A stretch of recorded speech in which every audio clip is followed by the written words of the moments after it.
आज के सेशन में जो आज का हमारा मुख्य पर्व है वसंत पंचमी, इस पर आज मैं आपसे सामने कुछ बात रखना चाहूंगा। इनके पर्व के बारे में, कैसे मनाया जाता है, इसके बारे में आपको कुछ बताना चाहूंगा। क्योंकि अगर पर्व जो हम मना रहे हैं और खासकर उस दिन जिस दिन हमारा ओपन है, छुट्टी नहीं है, ऐसे समय में इनके बारे में डिस्कस करना बहुत जरूरी है। तो बसंत पंचमी बसंत पंचमी जो है, या हम इसे श्री पंचमी के नाम से भी जानते हैं बेटा, श्री पंचमी। इस दिन विद्या की देवी सरस्वती जी की पूजा की जाती है। और यह पूजा पूर्वी कहाँ कहाँ की जाती है? हमारे भारत में मुख्य रूप से अगर मैं जिक्र करूं तो पूर्वी भारत, पश्चिमोत्तर बांग्लादेश और नेपाल, इन जगहों पर विशेष तौर पर यह त्योहार बड़े उल्लास से मनाया जाता है। जी हाँ, पश्चिमी बांग्लादेश में भी और नेपाल में भी इस दिन पीले वस्त्र जो है धारण करने की परंपरा है। प्राचीन भारत और नेपाल में पूरे साल को जिन 6 महीनों में, 6 मौसमों में बांटा जाता था, उसमें वसंत लोगों का सबसे मनचाहा मौसम था, सबसे मनचाहा। जब फूलों पर बहार आ जाती है, खेतों में सरसों का फूल मानो सोने की तरह चमकने लग जाता है। अब देख रहे हो ना आपने, सरसों पूरी तरह खिलखिला रही है। आप गांव के जो बच्चे हैं विलेज के, वो तो देख ही पा रहे होंगे अपने खेतों में, है ना, सरसों पे और पीले फूल आ चुके हैं। तो पूरी तरह ऐसा लगता है जैसे खेतों में सोना चमक रहा हो। जब धूप पड़ती है उस पर खिली हुई, तो बहुत गोल्डन सा नजारा देखने को मिलता है। जौ और गेहूं की बालियां जो लगाई गई हैं वो खिलने लगती हैं। आमों के पेड़ों पर मांजर, मांजर यानी बोर फूल, आम का फूल हर तरफ, हाँ, छोटे छोटे जो आने लग जाते हैं। उसके बाद हमें ग्रीष्म ऋतु में आम का मिलता है। इसके साथ ही ये हर तरफ रंग बिरंगी तितलियां भी उड़ने लगती हैं, भर भर भंवरे भंवराने लगते हैं। वसंत ऋतु का स्वागत करने के लिए माघ महीने के 5वें दिन एक बड़ा जश्न मनाया जाता है। माघ महीना जो कैलेंडर है, कैलेंडर ईयर्स, जो हिंदुओं का हिंदू माइथोलॉजी में जो कैलेंडर्स हैं, उसका माघ महीने के 5वें दिन इसमें एक बहुत बड़ा जश्न मनाया जाता है, जिसमें विष्णु और कामदेव की पूजा होती है। यह वसंत पंचमी का त्योहार कहलाता था। शास्त्रों में वसंत पंचमी को ऋषि पंचमी से भी उल्लेखित किया गया है। तो पुराने शास्त्रों तथा अनेक काव्य ग्रंथों में अलग अलग ढंग से इसका विवरण मिलता है और चित्रण भी मिलता है। वसंत पंचमी का पर्व का महत्व के बारे में यदि बात करें, तो वसंत पंचमी की ऋतु जैसे ही आती है, वसंत मौसम आया, तो प्रकृति का कन कन खिल उठता है। आप देख रहे हो जो जितने भी आपके आसपास पौधे हैं फूल वाले, उसमें फूल निकल निकल के आ रहे हैं, यानी प्रकृति का कन कन खिल उठता है इस मौसम में। मानव तो क्या, पशु पक्षी भी तक उल्लास से भर जाते हैं। हर दिन नई उमंग से सूर्योदय होता है। हर नई चेतना प्रारंभ कर अगले दिन फिर से आने का आश्वासन देकर चला जाता है। यूं तो माघ का पूरा मास ही उत्साह देने वाला है, पूरा महीना। पर वसंत पंचमी का पर्व भारतीय जनजीवन को अनेक तरह से प्रभावित करता है।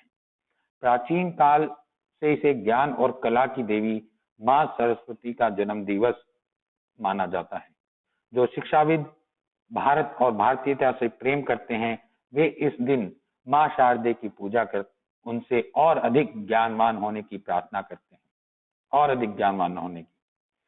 कलाकारों का तो कहना ही क्या, कलाकार यानी आर्टिस्ट, जितने भी आर्टिस्ट हैं, कलाकार हैं, जो मां सरस्वती की पूजा से ही अपनी दिन की शुरुआत करते हैं।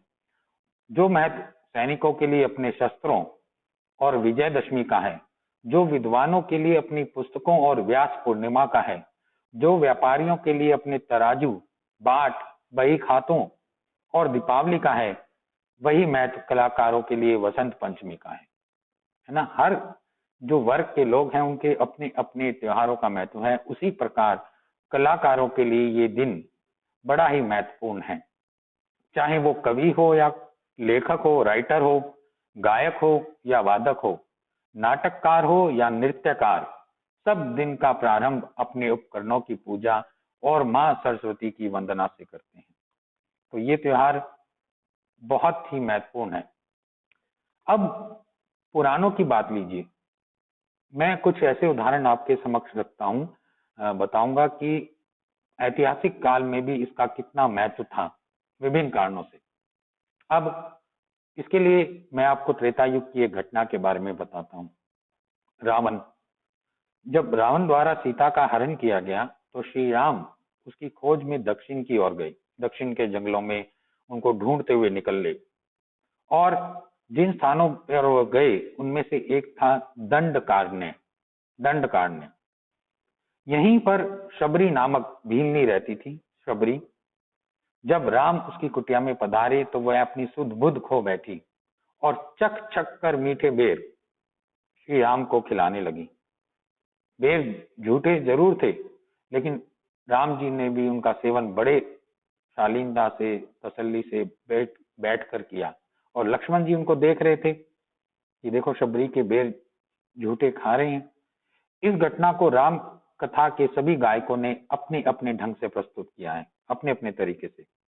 दंडकारण्य का वह क्षेत्र इन दिनों कहां पर है? गुजरात और मध्य प्रदेश में फैला हुआ है। गुजरात के डांग जिले में, गुजरात का जो डांग जिला है उसके अंदर वह स्थान है जहां शबरी माँ का आश्रम था। शबरी माँ का वसंत पंचमी के दिन ही रामचंद्र जी वहां गए थे। वसंत पंचमी के दिन ही, आज ही के दिन श्री रामचंद्र जी उनके आश्रम में गए थे। और उस क्षेत्र के वनवासी आज भी एक शिला को पूजते हैं। एक पत्थर है वहां पे, शिला है, जिसके बारे में श्रद्धा है कि श्री राम आकर यहीं पर बैठे थे और वहां शबरी माता का मंदिर भी है। तो ये त्रेता युग की घटना है और आज ही के दिन घटित हुई घटना है। तो इसका अपना एक अलग महत्व है। एक और घटना है जो वसंत पंचमी के दिन ही हुई, वो हमें याद दिलाती है पृथ्वीराज चौहान। पृथ्वीराज चौहान, इनके बारे में भी आपने इतिहास में बड़ा सुना है, पृथ्वीराज चौहान जी के बारे में। ये घटना क्या है कि उन्होंने विदेशी हमलावर, है ना, पृथ्वीराज चौहान, जिन्होंने मोहम्मद गौरी को 16 बार पराजित किया, 16 टाइम्स। और इतने उदार थे, इतने उदार थे बेटा, कि जब भी मोहम्मद गौरी इनसे क्षमा याचना करता ये उसको छोड़ देते थे। क्योंकि भारतीय परंपरा ऐसी रही है राजाओं की कि जो दिल से क्षमा मांगे उसको माफ कर भी किया करते थे। तो ऐसे ही मोहम्मद गौरी, सॉरी, पृथ्वीराज चौहान भी थे। लेकिन जब सत्रहवीं बार जब मोहम्मद गौरी से वो पराजित हुए तो मोहम्मद गौरी ने उन्हें नहीं छोड़ा, ना ही उन्होंने क्षमा याचना मांगी। वह उनको अपने साथ घोड़े पर घसीट कर, रस्सी से बांधकर घसीट कर पीछे पैदल पैदल अफगानिस्तान तक ले गया, अफगानिस्तान तक। हाँ जी, और उनकी आंखें निकाल दी। इसके बाद की घटना तो जग प्रसिद्ध है ही, सब जानते हैं उस घटना को। मोहम्मद गौरी ने को मृत्यु दंड देने से पूर्व उनके शब्द भेदी बाण का कमाल देखना चाहा कि शब्द भेदी बाण, क्योंकि मोहम्मद गौरी आंखों पर पट्टी बांधकर केवल शब्द जहां से आ रहा है उसकी तरफ बाण चलाते थे। सॉरी, ये पृथ्वीराज चौहान। तो मोहम्मद गौरी ने चाहा कि मैं भी इनकी एक कला देखता हूँ, आंखें तो मैंने फोड़ ही दी हैं, देखते हैं इनकी कला कैसी है, पृथ्वीराज चौहान की, कैसे ये शब्द भेदी बाण चलाते हैं। तो पृथ्वीराज के साथी जो कवि था चंद्रवरदाई, वो भी उनसे मिलने वहां गया हुआ था। और उसके परामर्श पर गौरी ने ऊंचे स्थान पर बैठकर तवे पर चोट मारकर संकेत किया, तवे पर चोट मारकर संकेत किया। और चंद्रवरदाई ने तुरंत एक कविता पढ़ी, छोटी सी 2 लाइनें पढ़ी और पृथ्वीराज को अपनी कविता के माध्यम से बता दिया कि कितनी दूरी पर चौहान गौरी बैठा हुआ है, कितनी ऊंचाई पर बैठा हुआ है। और उसका अंदाजा लगाकर उसने बाण चलाया, उसने बाण चला दिया। ये कविता सिर्फ गौरी को पृथ्वीराज चौहान को समझ में आई, क्योंकि चंद्रवरदाई की कविताएं वो अपने राज दरबार में सुनते रहते थे, जबकि मोहम्मद गौरी को उस कविता के बारे में कोई समझ में नहीं आया कि चंद्रवरदाई ने क्या कहा। तो जो दरबारी कवि चंद्रवरदाई था उसने क्या बोला, देखिए उसने 2 लाइनें पढ़ी। 4 बांस 24 गज अंगुल अष्ट प्रमाण। ध्यान से सुनिए, 4 बांस 24 गज अंगल अष्ट प्रमाण, ता ऊपर सुल्तान है मत चूको चौहान, मत चूको चौहान। यानी 4 बांस 24 गज दूरी पर और 8 उंगल मिलाकर जितनी दूरी है उतनी दूरी पर सुल्तान जो है वो बैठा हुआ है।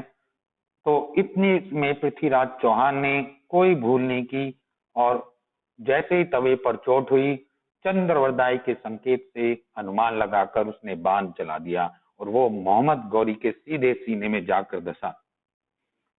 इसके बाद चंद्रवरदाई और मोहम्मद पृथ्वीराज चौहान ने अपने आप को भी छुरा घोंप कर वहीं मार लिया, अपना आत्म बलिदान दे दिया। यह घटना 1192 ईस्वी की है और यह घटना भी वसंत पंचमी वाले दिन ही हुई थी, वसंत पंचमी वाले दिन ही घटी हुई थी। इसलिए इस दिन का एक ऐतिहासिक महत्व भी है। इसके साथ इसका वसंत पंचमी का महत्व सिखों से भी जुड़ा हुआ है, सिख धर्म से भी जुड़ा हुआ है। सिखों के लिए वसंत पंचमी का दिन बहुत महत्वपूर्ण है। मान्यता है कि वसंत पंचमी के दिन ही सिखों के 10वें गुरु गुरु गोविंद सिंह जी का विवाह हुआ था। अभी हमने अपने चैप्टर में गुरु गोविंद सिंह के बारे में जाना था, जो सिखों के 10वें गुरु हुए और उसमें इनका विवाह गुरु गोविंद सिंह का इसी दिन हुआ था। तो ये सिखों के लिए भी एक विशेष पर्व के रूप में मनाया जाता है। इसके अलावा वसंत पंचमी दिन हमें गुरु राम सिंह कूका की भी याद दिलाता है। कूका, राम सिंह कूका, उनका जन्म 1816 ईस्वी में वसंत पंचमी पर लुधियाना के भैनी ग्राम में हुआ। लुधियाना के अंदर, लुधियाना पंजाब राज्य का एक जिला है, वहां के भैनी ग्राम में इनका जन्म हुआ। कुछ समय में वे महाराजा रणजीत सिंह की सेना में रहे और फिर घर आकर खेती बाड़ी में लग गए। ये महाराजा रणजीत सिंह वही हैं जिन्होंने अंग्रेजों से बहुत लोहा लिया और जब तक ये जीवित रहे अंग्रेज कभी भी पंजाब पर अधिकार नहीं बना पाए, कभी भी पंजाब पर को अपने में शामिल नहीं कर पाए। लेकिन उसके बाद, इनकी मृत्यु के बाद अंग्रेज जो थे पंजाब की तरफ भी चले, तो उनकी सेना में रहे और खेती बाड़ी भी करते थे, किसान भी थे। धीरे धीरे इनके शिष्यों का एक अलग पंथ बन गया जिसको कूका पंथ के नाम से जानते हैं, कूका पंथ। हाँ, इसके अलावा जो था ये त्योहार बड़ा ही फेमस रहा। एक और महान राजा हुए, राजा भोज का जन्म दिवस भी वसंत पंचमी को ही आता है। राजा भोज इस दिन एक बड़ा उत्सव करवाते थे जिससे पूरी प्रजा के लिए एक बड़ा प्रीति भोज रखा जाता था, जो कि 40 दिन तक चलता था, 40 दिन तक। इसी वजह से इनके नाम के आगे भोज शब्द जुड़ गया, राजा भोज। देखो एक कहावत भी है ना, एक बोलते भी है, सॉन्ग भी है बॉलीवुड में, कहाँ राजा भोज कहाँ गंगू तेली, एक कहावत भी है ना। तो राजा भोज अपने जन्म दिवस पर वसंत पंचमी के दिन ही बड़ी 40 दिन तक चलने वाला भोज जो चलाते थे। तो वसंत पंचमी हिंदी साहित्य की अमूल्य विभूति एक और महाकवि सूर्यकांत त्रिपाठी निराला का जन्म दिवस भी है। जी हाँ, सूर्यकांत त्रिपाठी निराला, जिनके व्यक्तित्व के बारे में आपने हिंदी की अपनी पुस्तकों में काफी पढ़ा होगा, इसके बारे में हिंदी की कविताएं और सूर्यकांत त्रिपाठी निराला की बहुत फेमस हैं। और वे अपने पैसे और वस्त्र खुले मन से निर्धनों को दान देते थे, इस कारण उन्हें महाप्राण कहते थे। इस दिन जन्मे लोग कोशिश करें तो बहुत आगे जा सकते हैं। ये बहुत ही महत्वपूर्ण पर्व है हमारा। तो वसंत पंचमी का दिन के इस मौके पर मैं आपसे को आशीर्वाद यही देना चाहूंगा कि माँ सरस्वती का आपके ऊपर हमेशा आशीर्वाद बना रहे और आप अपने जीवन में बहुत तरक्की करें, बहुत आगे की ओर जाएं और अच्छे अच्छे पदों पर पहुंचें। ये आज के दिन का बहुत महत्व है। तो हमें, ओके बेटा, थैंक यू। हाँ, तो आपको इस पर्व को बड़े ही उल्लास से, मन से मनाना चाहिए। और ये हमें विद्या की देवी का रूप है, तो हमारे लिए इस समय, खासकर आपके लिए, विद्या का, एजुकेशन का बहुत महत्व है। तो ये पर्व हमें कई चीजों को दिखाता है। इसका मैंने आपको ऐतिहासिक महत्व भी बताया, कौन कौन लोग इससे जुड़े हुए हैं वो भी बताया। तो यही आज की मेरी आपसे वार्तालाप थी कि किस तरह से हम अपने इस पर्व को मना सकते हैं। तो